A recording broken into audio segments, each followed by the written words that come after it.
하루를 살아가는 시편 묵상. 오늘의 시편의 제목은 내 죄가 항상 내 앞에 있나이다 입니다.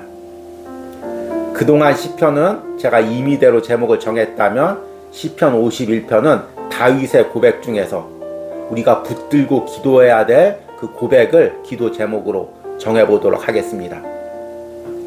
오늘의 시편의 말씀입니다. 시편 51편 1절에서 5절입니다.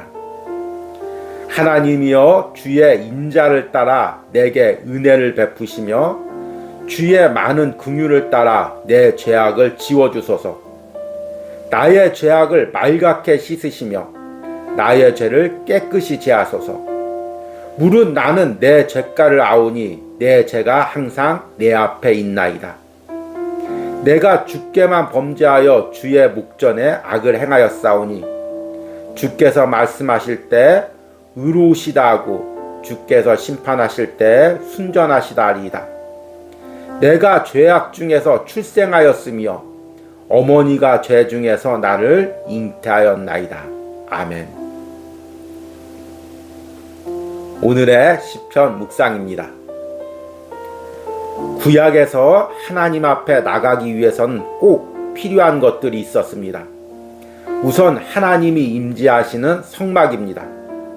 그리고 그 성막에 나가기 위해서는 제사장을 거쳐야 했습니다. 또한 자신의 죄와 그 죄를 대신할 어린 양을 가지고 하나님 앞에 나가야 했습니다. 신약 시대를 사는 그리스도인은 하나님 앞에 나가기 위해 무엇이 필요할까요? 예수님이 십자가에서 피 흘리심으로 성막을 찢으시고 우리의 유일한 제물이 되셨으며 하나님의 유일한 중보자인 대제사장이 되셨습니다. 그럼에도 여전히 남아있는 것이 있습니다. 그것은 우리 안에 있는 죄입니다. 내가 죄가 없다면, 더 정확히 말해 내 안의 죄를 부정한다면 나는 하나님 앞에 나갈 수도 예수 그리스도의 보혈의 은혜를 경험할 수도 없습니다. 시편 51편은 다윗이 밧세바와의 범죄 이후 자신의 죄를 깨닫고 회개하며 드린 기도입니다. 그래서 그는 자신의 죄를 용서해달라고 하나님께 간구하며 나옵니다. 이 모든 회개의 중심에는 다윗이 자신 안에 있는 죄의 심각성과 끔찍함을 인정하는 고백이 있습니다. 무릇 나는 내 죄가를 아오니 내 죄가 항상 내 앞에 있나이다. 내가 죄악 중에서 출생하였으며 어머니가 죄 중에서 나를 잉태하였나이다. 다윗은 자신 안에 있는 죄가 우연히 생긴 것이 아니라 자신 안에 태어날 때부터 존재했었고 그것이 항상 자신 안에서 하나님을 대적하고 있었다고 고백합니다. 이 죄에 대한 심각성의 고백이 다시금 다윗을 하나님 앞에 나오게 했습니다. 내가 다시금 하나님 앞에 나가고자 합니까? 그렇다면 하나님과 나 사이에 유일한 중보자인 예수 그리스도 앞에 나가 내 죄를 고백하시기 바랍니다. 우연히 어쩔 수 없이 저지른 죄가 아니라 내 안에 본질적으로 존재했던 죄의 심각성을 고백하며 나가시기 바랍니다. 그리고 십자가에서 흘리신 예수 그리스도의 보혈로 하나님 앞에 나가 하나님과의 관계를 다시금 회복하시기 바랍니다. 아멘.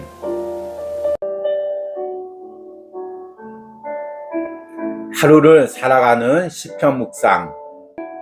오늘의 시편 묵상의 제목은 나의 죄를 씻어주소서입니다. 오늘의 시편 말씀을 읽겠습니다. 시편 51편 6절에서 10절입니다. 보소서 주께서는 중심이 진실함을 원하시오니 내게 지혜를 은밀히 가르치시리이다. 우슬초로 나를 정결케 하소서. 내가 정하리이다. 나의 죄를 씻어주소서. 내가 눈보다 희리이다. 내게 즐겁고 기쁜 소리를 들려주시사 주께서 꺾으신 뼈들도 즐거워하게 하소서. 주의 얼굴을 내 죄에서 돌이키시고 내 모든 죄악을 지워주소서. 하나님이여, 내 속에 정한 마음을 창조하시고 내 안에 정직한 영을 새롭게 하소서. 아멘. 오늘의 시편 묵상입니다. 구약에서 자신의 죄를 가지고 하나님 앞에 나오는 사람은 끔찍한 장면을 대면해야 했습니다. 그것은 자신의 죄 때문에 자신이 끌고 온 죄 없는 짐승이 피를 흘리는 것입니다. 그리고 제사장이 그 피를 우슬초에 적셔서 뿌리는 것을 목격해야만 했습니다. 이를 통해서 그는 자신의 죄가 얼마나 끔찍한 것인지를 깨닫고 그 죄를 회개하며 하나님 앞에 나갔습니다.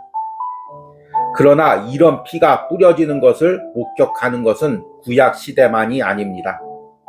신약 시대를 사는 그리스도인도 매일 십자가 앞에서 예수님의 보혈을 보아야 합니다. 그 보혈을 볼 때마다 그 피가 다른 누구의 죄 때문이 아닌 나의 죄 때문에 흘린 것임을 깨달아야 합니다. 그리고 그 피가 매 순간 내 심령에 뿌려져서 내 안의 죄가 정결케 되는 은혜를 경험해야 합니다. 그것만이 하나님께 가까이 가는 길입니다. 시편 50편에서 다윗은 죄로 인해 오염된 자신의 영혼의 심각성을 봅니다. 그동안 다윗은 왕이라는 거룩한 옷을 입고 자신의 내면의 심각한 죄성을 보지 못했습니다. 그러나 이제 성령을 통해 자신의 죄를 본 이후 자신의 죄가 마치 문둥병처럼 자신의 영혼을 병들고 썩게 하고 있음을 봅니다. 그래서 우슬초를 통해 어린 양의 피를 뿌리듯이 주님의 보혈이 자신의 심령에 뿌려지기를 기도합니다. 다윗은 자신의 죄로 인해 하나님이 자신의 뼈를 꺾으셨다고 고백합니다. 그러나 그 부서진 내면 속에서도 다시금 하나님을 찾고 즐거워하게 해달라고 기도합니다. 그는 주님의 보혈이 그의 안에서 역사하셔서 자신의 안에 모든 죄를 씻겨주시고 그의 안에서 정직한 영을 새롭게 해달라고 기도합니다. 현대 사회에서는 계속해서 외적인 모습만을 강조합니다. 현대 그리스도인도 어떻게 외적으로 거룩하게 보일지에만 신경을 씁니다. 그러는 사이에 우리의 영혼은 병들고 썩어가고 있습니다. 그래서 자신의 내면 깊숙이 성령을 통해 뿌려지는 예수 그리스도의 보혈을 경험하지 않으면 우리도 다윗처럼 내면이 병들고 썩어갈 수밖에 없습니다. 오늘도 예수 그리스도의 보혈이 내 심령에 뿌려져 내가 정결케 되는 은혜를 경험하기를 기도하시기 바랍니다. 아멘. 하루를 살아가는 시편 묵상. 오늘의 시편 묵상의 제목은 나를 주 앞에서 쫓아내지 마소서입니다. 오늘의 시편의 말씀을 읽겠습니다. 시편 51편 11절에서 15절입니다. 나를 주 앞에서 쫓아내지 마시며 주의 성령을 내게서 거두지 마소서. 주의 구원의 즐거움을 내게 회복시켜 주시고 자원하는 심령을 주사 나를 붙드소서. 그리하면 내가 범죄자에게 주의 도를 가르치리니 죄인들이 주께 돌아오리이다. 하나님이여, 나의 구원의 하나님이여, 피 흘린 죄에서 나를 건지소서. 내 혀가 주의 의를 높이 노래하리이다. 주여, 내 입술을 열어주소서. 내 입이 주를 찬송하여 전파하리이다. 아멘. 오늘의 시편 묵상입니다. 한 남성이 마음이 가는 여성이 있었습니다. 그녀의 마음에 들기 위해 매일 사소한 선물을 사다 주었습니다. 그리고 그녀가 조금씩 마음을 열어가자 매일 꽃을 사다 주며 정성을 다했습니다. 그렇게 그녀의 마음이 조금씩 자신에게 가까워지는 것을 느꼈습니다. 그런데 그녀가 보는 앞에서 돌이킬 수 없는 실수를 하게 되었습니다. 순간 그는 두려웠습니다. 자신이 지금까지 그녀와 가까워지기 위해 노력한 모든 것이 물거품이 되는 것 같았습니다. 그녀가 다시금 자신에게 멀어질까봐 두려워졌습니다. 시편 51편에서 다윗의 마음이 이런 마음이 아니었을까요? 그는 평생 하나님께 가까이 가기 위해 하나님의 마음에 들기 위해 몸부림을 쳤습니다. 그런데 밧세바와의 범죄로 인해 돌이킬 수 없는 죄를 저질렀습니다. 다윗은 자신의 죄로 인해 하나님이 이제 자신을 떠날까봐 두려웠습니다. 그래서 자신의 죄를 회개하며 간절히 기도합니다. 나를 주 앞에서 쫓아내지 마시며 주의 성령을 내게서 거두지 마소서. 그리고 매일 하나님과 가까이 가고자 했던 그 목동 시절의 순수한 사랑을 회복시켜 달라고 기도합니다. 주의 구원의 즐거움을 내게 회복시켜 주시고 자원하는 심령을 주사 나를 붙드소서. 신앙이란 여러 가지로 정의할 수 있지만 하나님과의 관계에서는 매일 하나님께 가까이 가는 것이 신앙입니다. 그리고 결국 신앙의 종착점에서 우리는 그분과 얼굴과 얼굴을 맞대어 볼 것입니다. 이렇게 나의 신앙에서 매일 하나님께 가까이 갈 때 가장 큰 걸림돌은 무엇일까요? 바로 죄입니다. 우리가 죄를 두려워해야 하는 것은 그 죄로 인한 결과나 사람들의 책망, 내가 가진 지위를 잃는 것이 아닙니다. 죄로 인해 내가 가장 두려워해야 할 것은 나의 죄로 하나님이 나를 멀리하는 것입니다. 주님의 성령과 더 이상 친밀한 교제를 잃어버리는 것입니다. 무엇이 지금 나를 하나님과 멀어지게 했습니까? 다윗처럼 하나님과 나 사이에 걸림돌을 제거하고 그분께 더 가까이 가시는 은혜가 있기를 바랍니다. 아멘. 하루를 살아가는 시편 묵상. 오늘의 시편 묵상의 제목은 주께서 구하시는 제사는 상한 심령이라 입니다. 오늘의 시편 말씀을 읽겠습니다. 시편 51편 15절에서 19절입니다. 주께서는 제사를 기뻐하지 아니하시나니 그렇지 아니하면 내가 드렸을 것이라. 주는 번제를 기뻐하지 아니하시나이다. 하나님께서 구하시는 제사는 상한 심령이라. 하나님이여 상하고 통회하는 마음을 주께서 멸시하지 아니하시리이다. 주의 은택으로 시온에 선을 행하시고 예루살렘 성을 쌓으소서. 그때 주께서 의로운 제사와 번제와 온전한 번제를 기뻐하시리니 그때 그들이 숫소를 주의 제단에 드리리이다. 아멘. 오늘의 시편 묵상입니다. 그는 뛰어난 설교가였습니다. 그의 메시지는 항상 열정적이었고 사람을 끄는 매력이 있었습니다.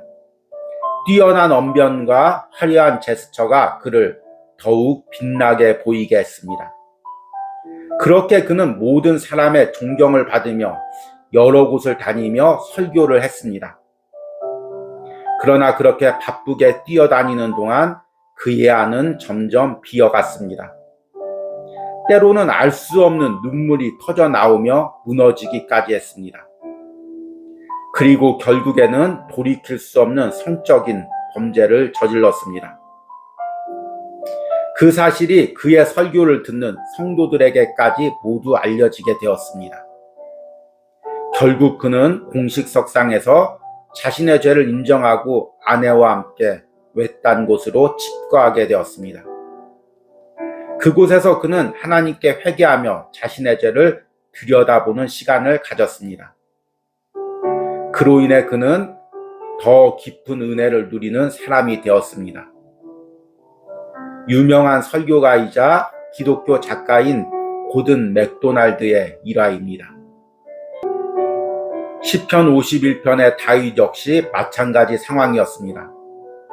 그는 왕의 옷을 입고 거룩한 예배를 주관하며 여러 가지 일로 바쁘고 정신없이 다녔습니다. 그러는 동안에 목동 시절에 친밀하게 만났던 하나님과의 거리는 점점 멀어지고 있었습니다. 그렇게 그의 안에서 하나님과 멀어지자 그는 밧세바와 돌이킬 수 없는 죄를 저지르고 말았습니다. 자신의 죄를 깨달은 이후 자신이 드렸던 그 화려한 제사가 하나님이 받으시는 제사가 아님을 깨달았습니다. 하나님이 원하시는 제사는 자신의 죄를 회개하는 상한 심령의 예배였습니다. 하나님께서 구하시는 제사는 상한 심령이라 하나님이여 상하고 통회하는 마음을 주께서 멸시하지 아니하시리이다. 상한 심령이란 무엇일까요? 깨어진 마음이란 뜻입니다. 사회적이나 종교적인 옷을 입고 자기 의를 내세우며 하나님께 예배하는 것이 아니라 자신이 죄인임을 깨닫고 통회하며 드리는 예배입니다. 자신의 심령의 그릇이 깨어져서 그 안에서 진정한 회개의 눈물이 쏟아지는 마음입니다. 하나님은 그런 통회의 기도를 외면하실 수 없습니다. 그런 상하고 통회하는 마음으로 드려지는 예배가 하나님이 받으시는 예배입니다. 아멘. 우리 기도하시겠습니다. 하나님께서 구하시는 제사는 상한 심령이라 하나님이여 상하고 통회하는 마음을 주께서 멸시하지 아니하시리이다. 주님, 내가 다시금 상한 심령으로 통회하고 자복하는 마음으로 주님께 예배하며 기도하기로 합니다. 주님, 그렇게 주님께 기도하던 마음이 어느 순간부터 내 안에 단단한 자아가 생기고 자기의가 생기면서부터 주님 앞에 무릎 꿇지 못하고 주님 앞에 눈물 흘리지 못하고 주님 앞에 통회하며 자복하지 못하는 나의 굳어진 마음을 봅니다. 주여, 나를 불쌍히 여겨주시고 다시금 성령을 통해 내 안에 부드러운 마음을 주시고 상한 마음을 주시고 주님 앞에 통회하고 자복하는 심령을 회복시켜 주시옵소서. 지난 한 주간에 이어서 오늘 시편 51편을 묵상하는 모든 심령 가운데 주님 성령을 통해 상한 마음을 자복하고 통회하는 심령을 회복시켜 주시옵소서. 예수님의 이름으로 기도했습니다. 아멘.